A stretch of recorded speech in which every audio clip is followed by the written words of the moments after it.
좀 울먹이면서 이러한 이야기를 한 적이 있어요. 대화가 짧아지고 거리감이 생기게 되죠. 이제 대학을 들어갈 때 이게 좀 플러스가 된 것 같더라고요. 안녕하세요, 미국 피터입니다. 오늘은 제가 제 아이를 미국에서 키우면서 좀 아쉬움이 느껴지는 부분들, 그리고 이거는 그래도 내가 잘한 것 같다라고 하는 부분들을 한번 좀 편하게 말씀드려볼까 합니다. 아빠의 입장인 거고 엄마의 의견은 또 다를 수가 있겠죠. 그리고 저희 같은 경우는 이제 딸 하나라 정보가 좀 부족할 수도 있습니다. 참고 차원에서 들어주시면 좋을 것 같고요. 그리고 아시다시피 자식 교육에 무슨 답이 있겠습니까? 지금 아쉬움을 느끼는 부분을 그때로 다시 돌아가서 실행을 한다고 해도 그것이 정말 효과가 있을지 없을지는 모르는 거죠.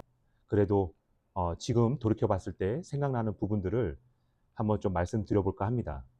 제 아이가 이제 만으로 4살 때 미국에 왔고 지금은 이제 대학생 1학년입니다. 유년 시절 그리고 이제 청소년기를 이제 미국에서 보낸 거죠. 저 역시 이 자녀 교육이 계속 현재 진행형이죠. 단지 제가 유년 시절 그리고 청소년기 시절에 대한 제 의견을 말하는 것 뿐입니다. 먼저 좀 아쉬운 부분에 대해서 좀 말씀을 드려볼게요. 일단은 아시다시피 미국은 개인주의 성향이 강하고 다른 말로 독립심이 강하죠. 그래서 고등학생만 돼도 차 살려고 돈 번다. 대학 갈 때 등록금 때문에 내가 일한다. 이런 아이들도 꽤 됩니다. 비단 그런 것뿐만이 아니라 생각 자체가 저 어렸을 때랑 비교했을 때는 더 독립심이 강한 그런 성향이 있다고 볼 수가 있겠죠. 근데 제 아이 같은 경우는 제가 봐도 그러한 부분이 좀 약한 것 같아요. 이건 어찌 보면 한국 부모의 자녀 교육 스타일이라고도 할 수가 있겠는데 부모님이 이제 스케줄을 다 짜주고 뭐를 공부해라 라고 예를 들어 스포츠를 하는 것에 대해서도 혹은 다른 과외 활동을 하는 것에 대해서도 아이의 의견이 충분히 반영되지 못하고 부모의 의견이 많이 반영되는 그러한 일들도 있지 않는가라는 생각이 들어요. 서양인들은 아이가 어리더라도 이 아이한테 많이 묻죠. 너 이렇게 하길 원해? 너 저렇게 하길 원해? 여기 가고 싶어? 저기 가고 싶어? 이제 그게 하나의 문화죠.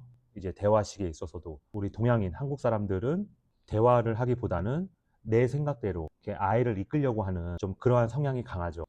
무엇이 좋다, 무엇이 나쁘다라고 말할 수는 없지만 결과론적인 면에 있어서는 아이의 독립심에 있어서 결여가 생기는 것 같아요. 시간이 걸리더라도 아이의 의견을 좀 들어가면서 그리고 시행착오를 조금 겪더라도 아이가 좀 더 해나갈 수 있는 좀 그러한 분위기를 만들지 못한 것이 좀 아쉬움으로 남기는 합니다.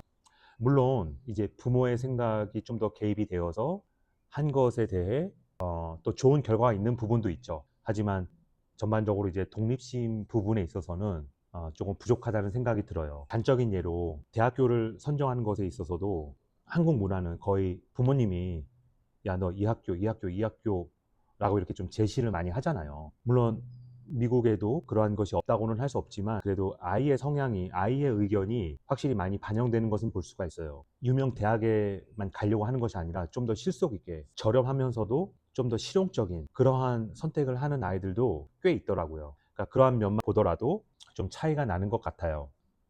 그 다음에 아이가 한국에서 태어났지만 이제 교육은 미국 시스템 안에서 교육을 배우는 거잖아요. 그러다 보니까 어떤 사고적인 면, 가치관적인 면이 미국식으로 많이 주입이 되어 있죠. 한데 부모님은 한국 사람이다 보니까 한국 스타일로만 자녀를 양육하려고 하는 그러한 면에 있어서 충돌이 일어나지 않을까 생각을 해요. 외모는 한국인이지만 어떤 내면은 한국인이라고 꼭 볼 수는 없기 때문에 그러한 부분들에 대해서 조금은 이해를 하고 어떤 식으로 하는 것이 맞는지에 대해서 좀 더 고민을 하면서 전반적인 면에 있어서 아이를 양육하려고 하는 그러한 자세가 더 필요하지 않았는가라는 생각을 합니다.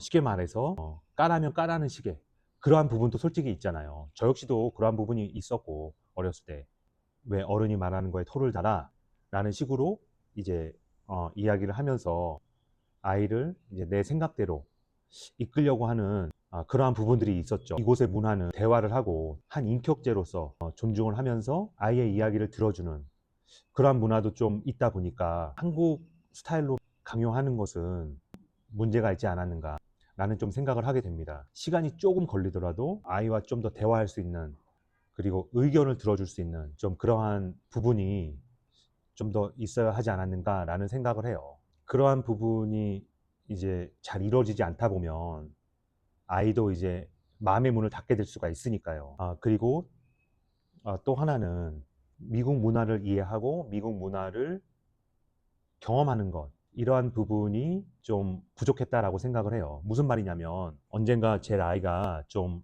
울먹이면서 이러한 이야기를 한 적이 있어요. 그때가 이제 땡스기빙, 추수감사절 즈음이었었는데 이제 학교에서 선생님이 야 너희들 땡스기빙 때 추수감사절 때 기억에 남는 거 한번 좀 얘기를 해봐 라고 이렇게 시켰나 봐요. 다른 아이들은 막 재밌는 이야기, 정말 기억에 남는 이야기들을 막 이야기하는데 나는 할 말이 없더라 라는 말을 한 적이 있었어요. 물론 그렇다고 해서 저희가 아주 무슨 뭐 아무것도 안 하고 그런 건 아니었지만 그 아이들에 비해서 상대적으로 많이 부족했던 건 사실이죠. 미국의 대표 명절, 그러니까 추수감사절이랄지 무슨 크리스마스랄지 독립기념이랄지, 그것은 어찌 보면 우리에게는 추석, 구정보다도 훨씬 더 크게 다가오는 그 명절들이죠. 이 사람들한테는.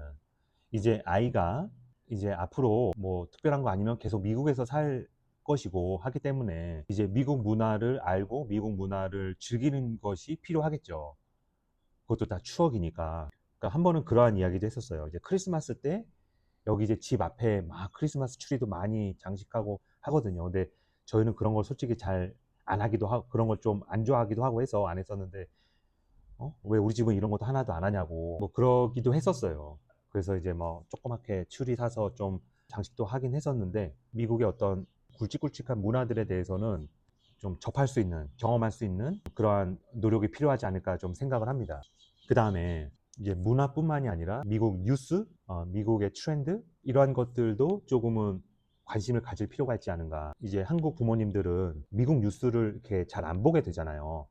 이제 한국 뉴스를 오히려 더 보게 되고 아이도 자연스럽게 어떤 미국 뉴스, 어떤 지역 뉴스하고 조금 거리가 멀게 되기도 하고 이러한 부분들을 잘 모르다 보면 이제 학교에서 다른 친구들하고 이야기를 할 때 정보가 부족하고 시대에 뒤떨어진 그러한 아이로 이제 생각을 할 수도 있겠죠, 친구들이. 그래서 저 같은 경우는 그 앱을 깔라고 그랬어요. 그러니까 대표 뉴스, 지역 뉴스 앱을 깔아서 최소한 노티피케이션은 봐라. 뭐 이렇게 하기도 했었는데 잊혀지지 않도록 할 수 있는 것이 좀 필요하지 않았는가, 좀 그러한 생각을 합니다. 그리고 이제 우리가 부모이다 보니까 또 부모의 역할을 해야 되잖아요. 요즘에 한국에서는 어떻게 하는지 잘 모르겠지만 이제 미국에서도 학부모 모임 같은 것, 그런 식의 모임을 가끔씩 하죠. 근데 그러한 것들을 조금 의도적으로 한 번씩 가서 여러 사람은 아니지만 한두 명 정도 다른 학부형하고 좀 친한 것도 좋은 것 같아요.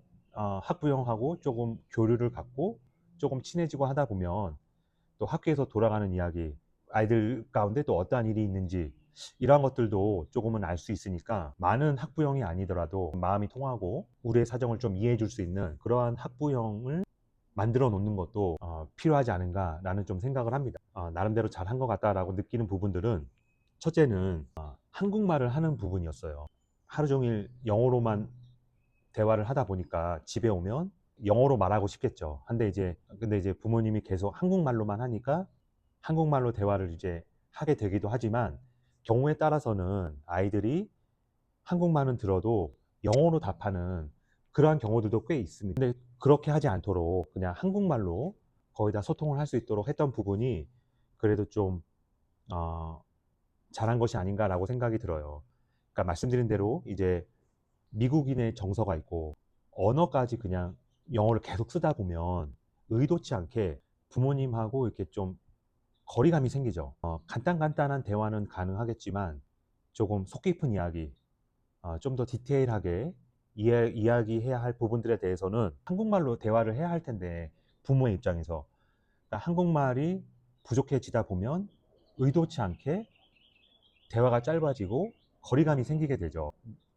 성인이 되고 나서도 한국 커뮤니티하고도 어느 정도 관련 있는 일을 할 수도 있는 가능성이 있기 때문에 여러 가지를 고려해 봤을 때 먼저는 부모와의 좀 더 친밀한 관계를 위해서는 한국말을 꼭 할 수 있도록, 한글을 읽는 거는 좀 어려울 수 있겠지만 그러한 부분은 그래도 좀 잘한 것이 아닌가라는 생각을 하고요. 그리고 또 하나는 이건 좀 개인적인 상황이긴 하지만 중학교 갈 때쯤에 이제 사립학교를 보낸 것, 그것이 그래도 좀 잘한 것이 아닌가라는 생각을 해요. 이것은 지난번에도 잠깐 말씀드렸지만 딱 잘라 말하기는 어렵습니다. 사립으로 가야 된다, 공립으로 가야 된다. 천차만별입니다. 근데 이제 저희 같은 경우를 그냥 말씀드리자면 막 공부 막 그렇게 키우고 싶지는 않았어요. 그렇다고 해서 이제 공부를 뭐 소홀히 하거나 이런 건 아니지만 기본적으로 해야 될 것, 그리고 솔직히 과외를 좀 하기도 했고 필요한 경우에 따라서는. 근데 기본적으로 너무 공부에 대해서 좀 스트레스를 받지 않았으면 좋겠다라는 생각을 했었어요. 그와 동시에 어떤 신앙 안에서 좀 잘하기를 원하는 마음도 있었고, 기독교 사립 학교를 보낸 건데 처음에는 그렇게 의도한 바는 아니었어요, 솔직히. 근데 거기에서 그래도 아이들하고 잘 어울리면서 이제 공부하는 것도 뭐 그렇게 나빠 보이지 않았고, 그리고 그 사립 학교 안에서 그래도 어느 정도 상위권은 유지했고, 아주 탑은 아니었지만 그렇게 자연스럽게 중고등학교를 보낸 것이 나중에 봤을 때는 이제 대학을 들어갈 때 이게 좀 플러스가 된 것 같더라고요. 아주 경쟁이 심한 공립학교나 또 경쟁이 심한 사립학교에서 정말 공부 때문에 너무 스트레스 받고 그렇게까지는 하지 않으면서, 그래도 미국 대학 입시도 이게 굉장히 경우의 수가 굉장히 많기 때문에 학생 수, 그 다음에 학교의 수준, 그리고 무슨 과목 등등의 어떤 경우의 수가 굉장히 많기 때문에 그러한 것들을 좀 고려해서 아이의 학교를 선택하는 것도 좀 필요합니다. 근데 저희는 처음부터 그렇게 막 의도한 건 아니었지만 자연스럽게 아이에게 적합한 그러한 흐름으로 이렇게 학업을 할 수 있었던 것이 그래도 저는 감사하게 생각해요. 그리고 또 하나는 뭐냐면 이제 제 아이가 5학년, 6학년 때부터 배구를 했습니다. 처음부터 꼭 배구를 시킬 마음은 없었는데 학교에서 트라이아웃이라고 하죠. 학생 뽑는 테스트에 갔다가 제일 마지막으로 뽑혔어요. 감사하게도. 거의 6년 이상 그렇게 배구를 한 것이 그래도 어, 참 좋았다고 생각을 합니다. 단체 활동이죠, 단체 활동. 물론 중간중간에 고생도 하고, 맘고생도 하고, 잘 풀리지 않은 그러한 경험도 있었지만, 그래도 그것도 다 경험이죠.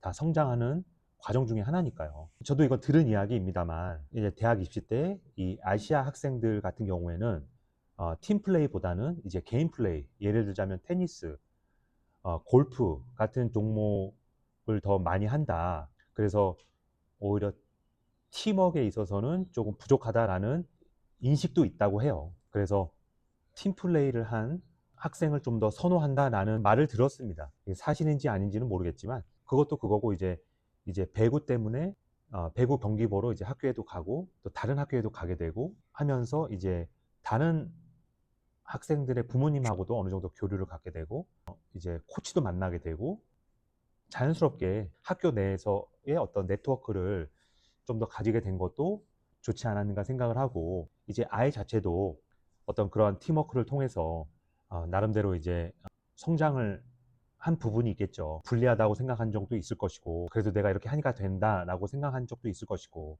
또 경쟁이라는 것도 하게 되고 하면서 그것이 그냥 좀 좋지 않았는가라는 개인적인 생각을 합니다. 그리고 무엇보다 다치지 않고 잘 마무리를 할 수 있어서 그것이 너무 감사했어요. 그리고 이것은 이제 부모님들마다 의견이 분분한데 뭐냐면은 이제 운전입니다. 운전. 미국 이제 16, 17 되면 이제 벌써 운전을 하잖아요. 고등학생 때.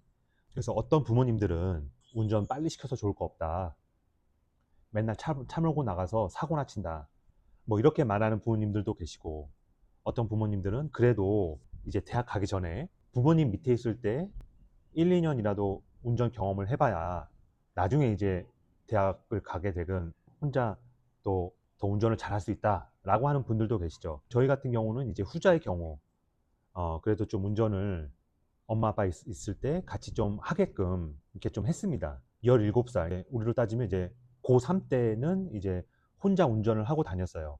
고2 때는 이제 엄마 아빠가 같이 했고, 그게 또 단계가 있거든요. 처음에는 저희들도 걱정을 하고 했는데, 그래도 생각외로 학교 오고 가고 또 어디 또 일 있을 때 가고 하는 경우에 있어서 그래도 운전을 좀 배우게 됐습니다. 이제 주차장에서 조금 긁히는 사고는 있었는데, 그런 거 말고는 이제 운전 시작하면 차 몰고 나가서 사고 친다 그러한 것들도 일리가 있는 걱정이죠.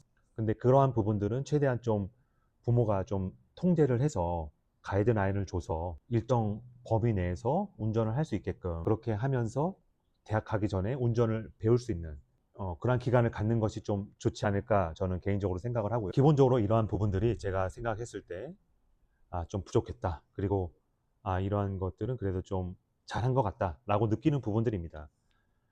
말씀드린 대로 자녀 교육에 정답이 없죠. 하지만 자녀를 위해서 기도하면서 그리고 자녀가 좋은 리더를 만날 수 있도록 기도하고 또 자녀를 신앙 안에서 기도로 양육하려고 하는 마음, 그것이 가장 중요한 것이 아닌가.